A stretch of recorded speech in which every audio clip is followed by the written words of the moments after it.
Et nous sommes de retour sur ce plateau pour le deuxième sujet de cette émission. Vous aurez compris que le débat n'était pas en fait terminé. Mais nous allons aborder un autre sujet. Nous prenons la direction de l'Afrique du Nord pour parler du Maroc et de la Libye.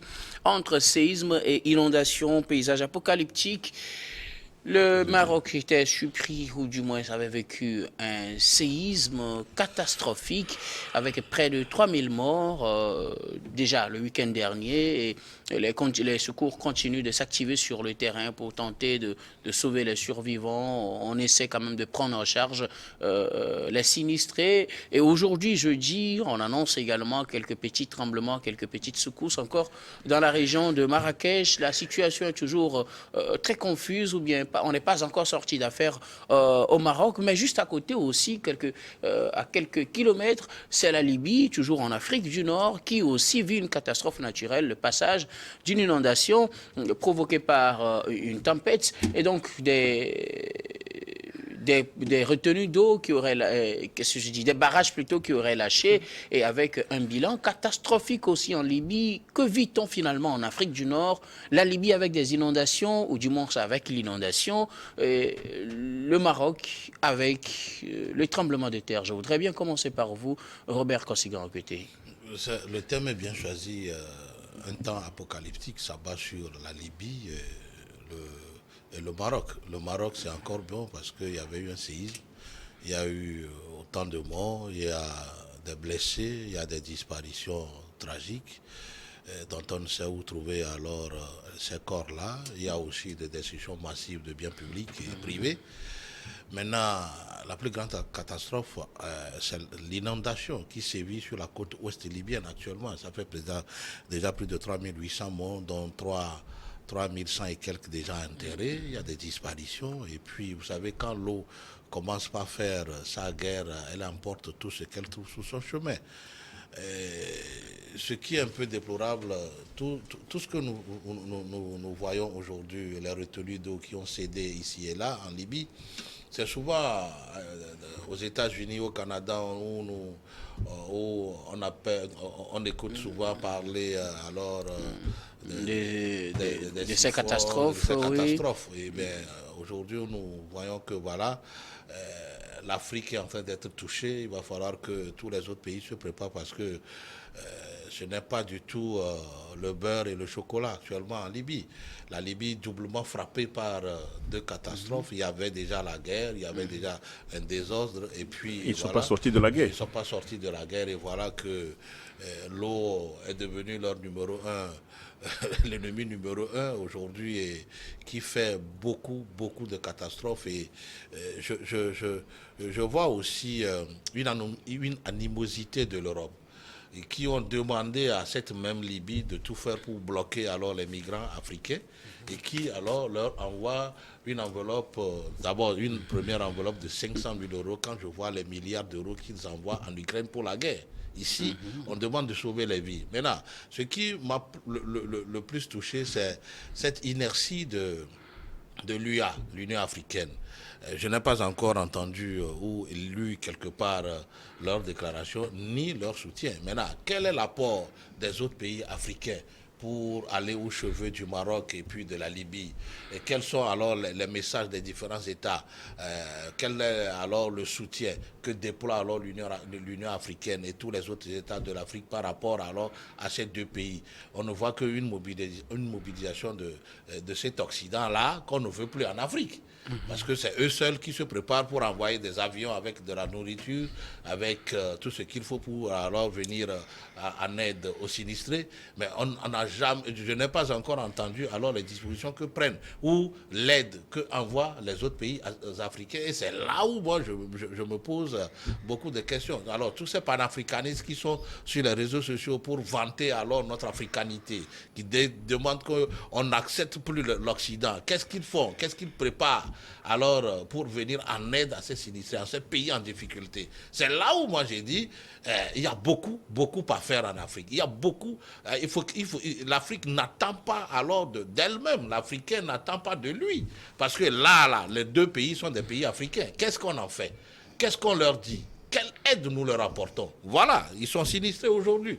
Et puis ce qui leur arrive aujourd'hui, on n'est pas exempté. Un jour, ça peut aussi venir, puisque nous avons la côte, nous partageons aussi la mer. Eux, c'est la Méditerranée, nous, c'est l'Atlantique. Un jour, un pays de la sous-région africaine peut aussi vivre alors de ces mêmes situations.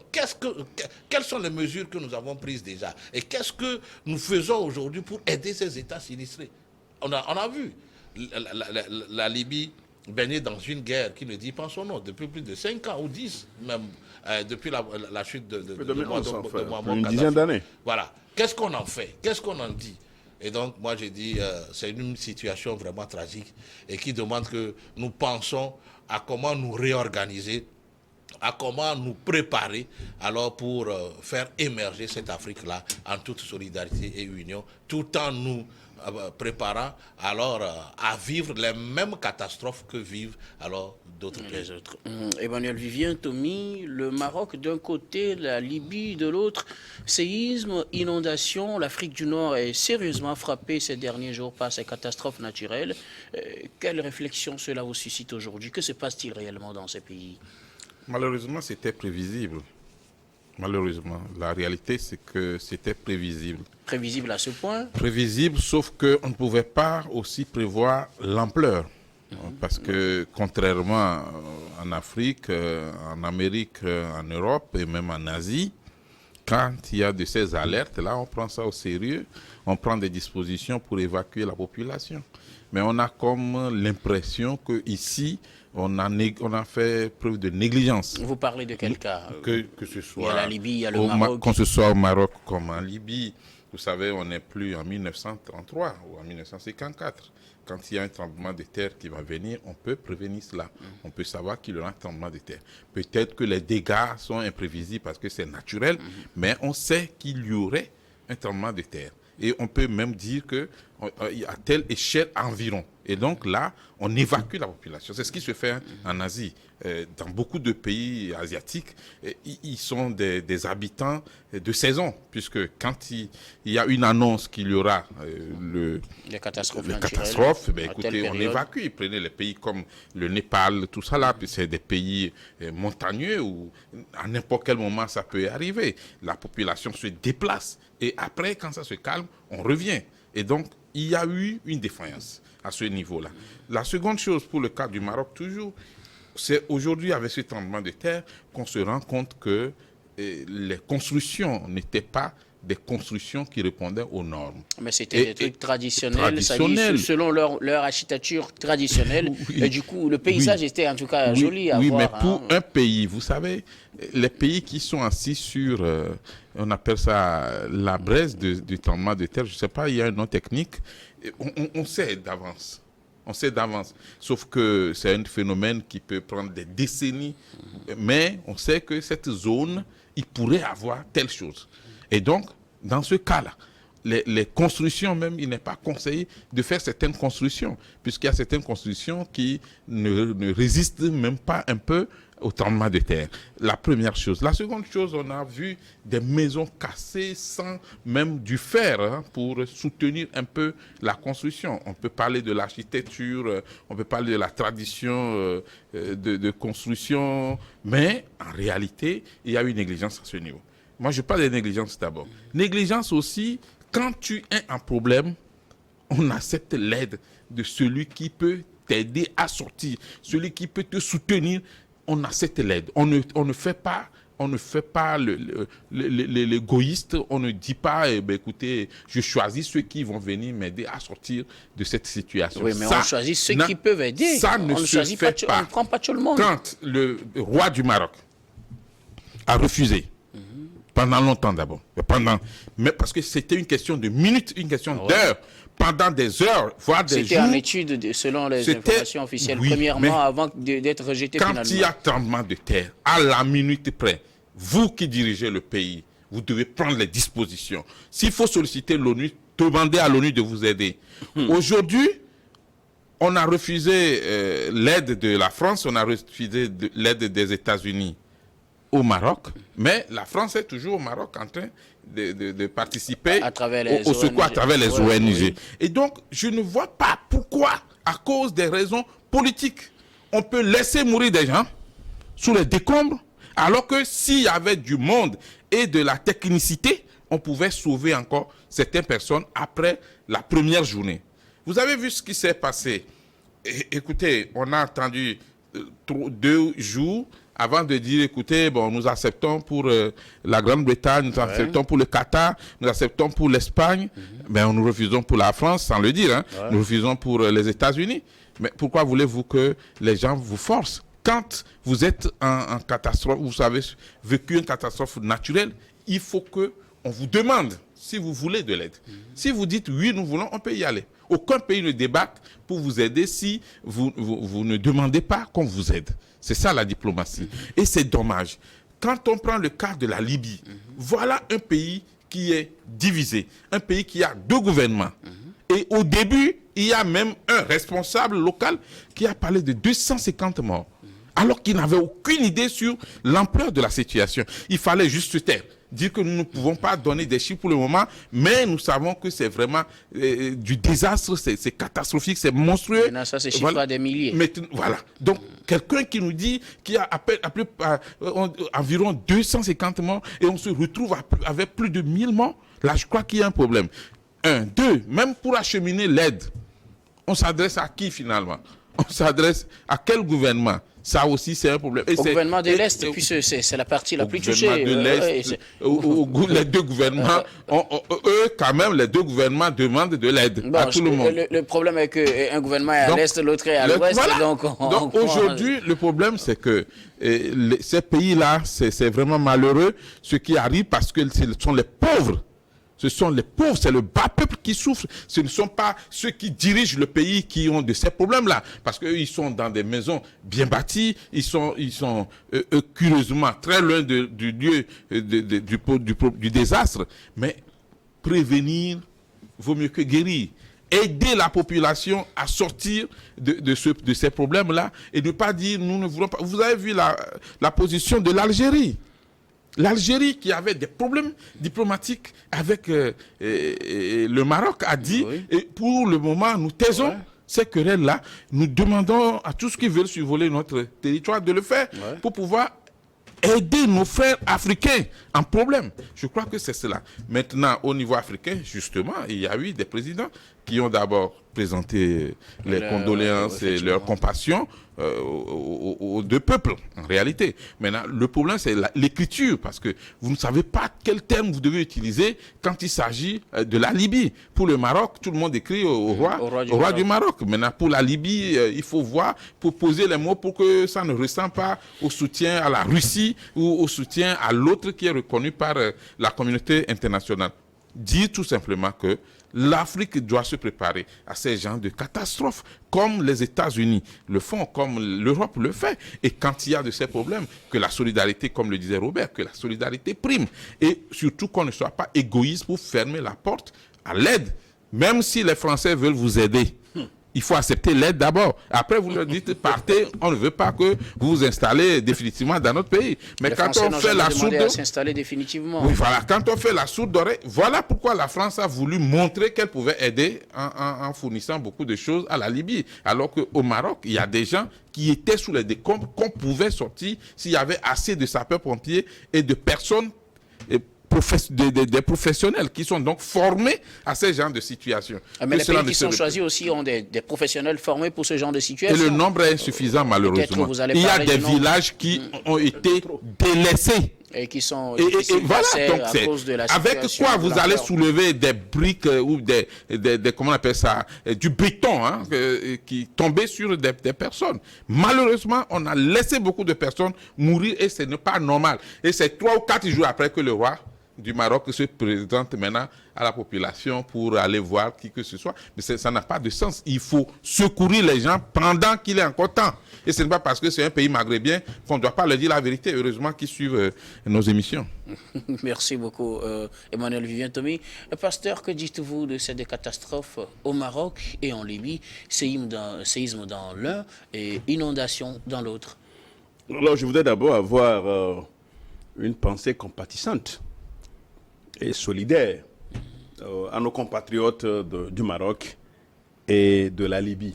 C'est une véritable tragédie, c'est du drame. Et c'est un paysage apocalyptique avec tout ce que nous sommes en train de voir. Les pays africains, de manière générale, sont rarement secoués par le séisme. Les terres ont rarement tremblé. Ouais. C'est ces derniers temps qu'on est en train de voir de tremblements de terre, mais avec une magnitude très faible. Là, c'est allé jusqu'à 7. Ici, c'est allé jusqu'au 7, et c'est presque le summum. Ouais. C'est presque le summum, donc ce qui veut dire que les Marocains sont en train de vivre un véritable désastre, une véritable tragédie. Et donc, c'est vraiment malheureux et triste, du même côté que la Libye. La Libye, oui, c'est des inondations, parce que il y a eu défaillance au niveau. Daniel est passé, les barrages ont lâché. Il y a eu de défaillance au niveau des barrages, ce qui pouvait être évité. La mer s'est déchaînée, ça on la pourrait pas l'éviter. Et c'est pourquoi il faut toujours regarder la mer, au niveau du Togo, où la mer est en train d'envahir, jusqu'à engloutir même certains villages du côté côtier, côté est. Donc il va falloir que rapidement qu'on règle cette affaire, parce qu'avec le port, avec Bolloré, ces histoires-là, on ne sait plus ce que ça va être. Donc du coup, dans l'ensemble, c'est vraiment dommage, c'est triste. Et que le secours, alors quand il s'agit de parler de secours au niveau de l'Union africaine, je pense que, comme les prédécesseurs l'ont déjà dit, on n'a pas senti une solidarité, même pas écrite. Par écrit au niveau de l'Union africaine. Comme on avait vu les réactions. Les réactions, quand il y avait les coups d'État, on a vu des réactions. Quand il y avait des coups d'État, on a vu des réactions. Maintenant, les vies humaines sont totalement... Des milliers. Ça fait pratiquement plus de 5000 vies. Et des milliers. Et on n'a pas encore fini. On n'a pas encore fini avec le Maroc, ni avec surtout avec la Libye, où les inondations, les eaux continuent de déverser vers les habitations. On n'a pas vu l'Union africaine. Et rarement on a vu des présidents même envoyer des lettres de condoléances à ces pays. Le président togolais l'a fait. Le président togolais l'a fait. Oui. Et je crois aussi que déjà... l'ensemble. Bien sûr. On n'a pas vu quand même une solidarité africaine. C'est vrai qu'au niveau de la Libye, on voit l'Algérie.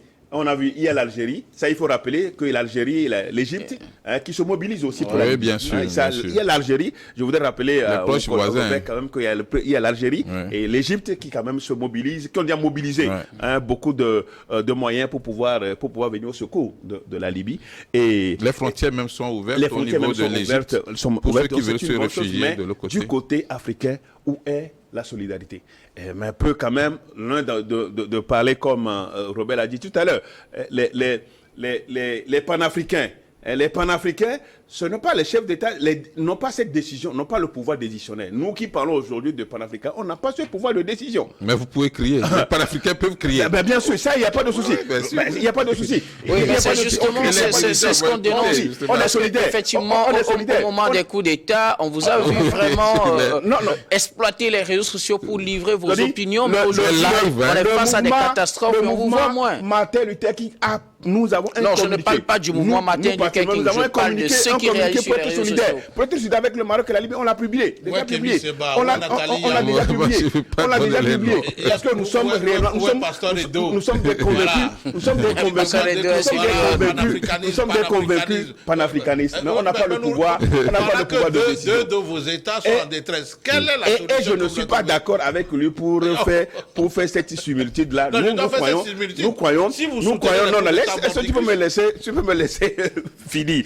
Donc, je suis convaincu quand même qu'il y a quelque chose qui se passe en Afrique. Nous, les Africains, nous devons être solidaires. Comme on l'a été, comme on a vu des réactions quand il y avait eu des coups d'État. Donc, c'est pour dire quand même que la situation aujourd'hui dans ces pays frôle ce n'est pas frôle la mort, c'est la mort. C'est la mort puisqu'il y a C'est des gens... apocalyptique. C'est apocalyptique et c'est dommage. Cela donc relance l'idée, la perfection dans les ouvrages qui doivent être suivis de près. Tommy a dit quelque chose de très important.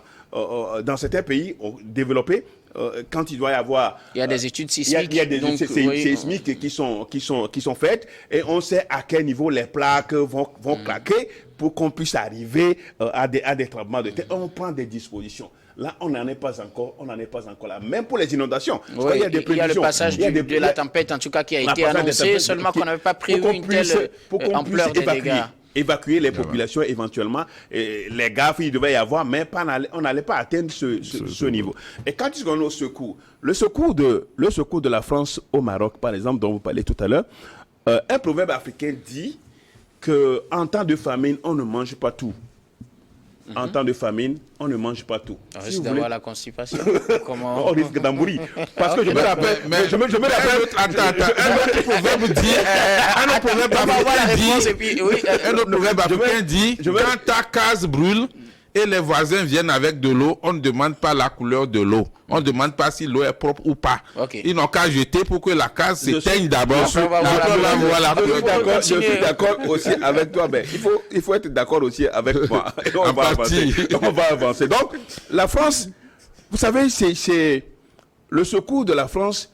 C'est comme si la France veut... Et quand vous les suivez sur les médias, c'est comme si... En tout cas, ils ont fait plusieurs réactions. On leur a refusé quelque chose de ça a énervé Macron. Ça a énervé. Et quand les journalistes... Les débats se font sur ça. Non, on ne vous a pas accepté le secours.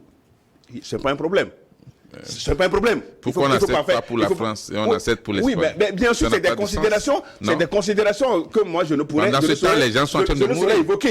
Je ne saurais évoquer, mais j'espère quand même que, j'estime quand même que il y a des bouillies diplomatiques, il y a des problèmes. Donc quand la France quand la France venait avec ce secours, vous savez ce que ça va être. Vous allez voir Macron sortir comme si, bien sûr. Donc c'est grâce à lui que il dit que l'Afrique, sans la France. Mais Macron a justement adressé un message directement aux Libyens pour leur dire le soutien de la France. L'Afrique n'aurait pas existé. Comme le Maroc a refusé. Alors voilà pourquoi je vais terminer. Je vais chuter pour dire que pourquoi ils ont accepté le secours. La Libye a accepté le secours de la France. Mais c'est la France qui était au cœur de la situation que la Libye... On parle de l'inondation. Non, moi je dis, c'est la France sécuritaire. C'est la France qui a transformé la Libye comme ça. Avec l'OTAN. Ils ont détruit autant de Kadhafi même en vie. Autant de Kadhafi, mais ces choses quand même, il n'est pas Dieu. Je ne le dis pas en tant que Dieu. Mais quand même, la Libye ne serait pas là. Vous avez vu la situation. Pas avec les dégâts de cette ampleur. Donc, Kadhafi était quand même utile. Non seulement à la Libye, mais utile à l'Afrique. Et ils ont jugé bon, les impérialistes ont jugé bon de le tuer. On l'a assassiné. Aujourd'hui, nous tous qui qualifions Kadhafi de dictateur aujourd'hui, nous sommes quand même... on regrette la mort de Kadhafi. Et donc, jusque-là, rien n'est dit. Bon, donc la Libye ne peut qu'accepter la main tendue de la France pour venir le secourir. Bon, donc, de toutes les façons, ce qui est à dire aujourd'hui, les deux pays ont besoin de soutien.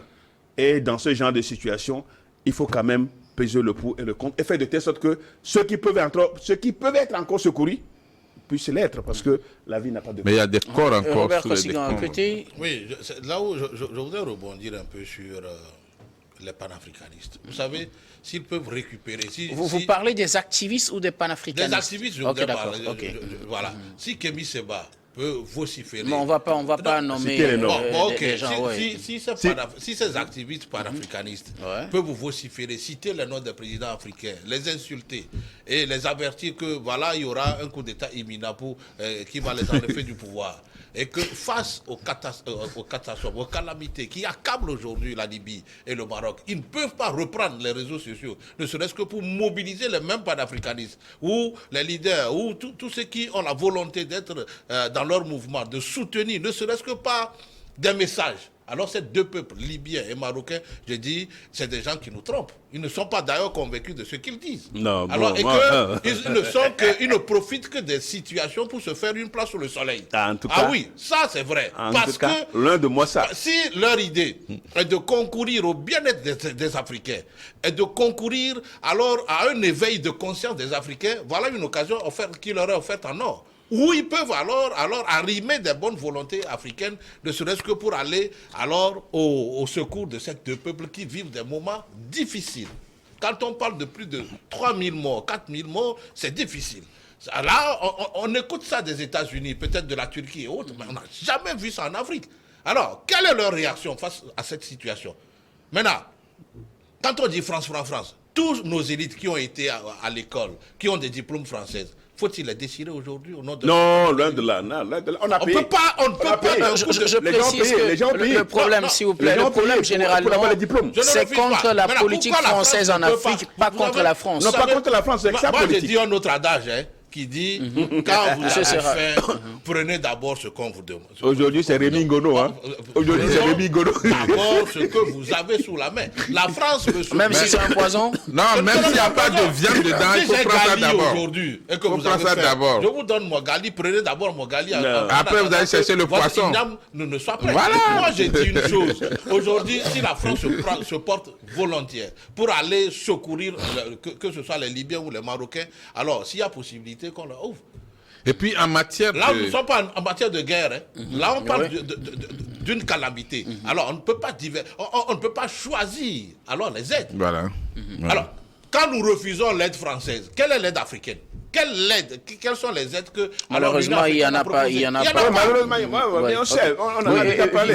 Juste pour dire qu'en matière de secourisme, les Français sont aussi au top. Si on prend beaucoup de pays africains, je connais le cas du Burkina Faso, c'est les sapeurs-pompiers de la France qui ont surtout formé les sapeurs-pompiers du Faso. Et donc aujourd'hui... Heureusement que le Maroc n'a pas pris le Burkina Faso aussi pour passer la comparaison. Bon, aujourd'hui, effectivement, beaucoup de présidents africains ont des châteaux au Maroc. Ça aussi, on n'en parle pas. On parle seulement des châteaux en Europe. France. Mais au Maroc, en commençant par Blaise Compaoré, je sais de quoi je parle, beaucoup ont des châteaux au Maroc. Et normalement, cette solidarité devrait se sentir, que ce soit même du côté des anciens présidents qui ont toujours de belles maisons au Maroc. On devrait montrer quand même quelque chose, mais on ne l'a pas senti. C'est dommage. Je pense que l'Union africaine aussi va se rattraper. Mais pour le moment, il est déjà tard. Non, il n'est pas encore tard. Il y a encore des corps sous les décombres. Ouais. Il faut toujours soulever les pierres pour au moins. Et puis il y aura une question de reconstruction du pays. Reconstruction aussi, et attention aux maladies. Quand on prend la Libye comme le Maroc, attention à ces cas-là. Vous avez vu les vautours dans les images, les vautours qui survolent un peu partout là. Je pense qu'il faut faire attention et donc accélérer l'aide. Effectivement, venir au secours de ces pauvres-là, dont certains ne mangent pas du matin jusqu'au soir et dorment sur les rues. Il y a des villages qui étaient oubliés. Il a fallu que les journalistes se déplacent pour aller faire des reportages avant que l'armée et les autres ne commencent pas à venir. Je crois que c'est dommage pour un pays qui est proche du développement, comme le Maroc, ou un pays comme la Libye, à qui on demande de limiter l'immigration clandestine. Je crois qu'aujourd'hui, que ce soit les Africains comme les autres, les Européens, on a tous intérêt à régler ce problème-là au Maroc et en Libye. Merci. C'est des pays maghrébins, mais qui sont proches quand même plus de la Méditerranée, de l'Occident, qui ont quand même une vie presque, comparable aux Occidentaux, et dont les procédures architecturales sont vraiment comparables, sont presque les mêmes.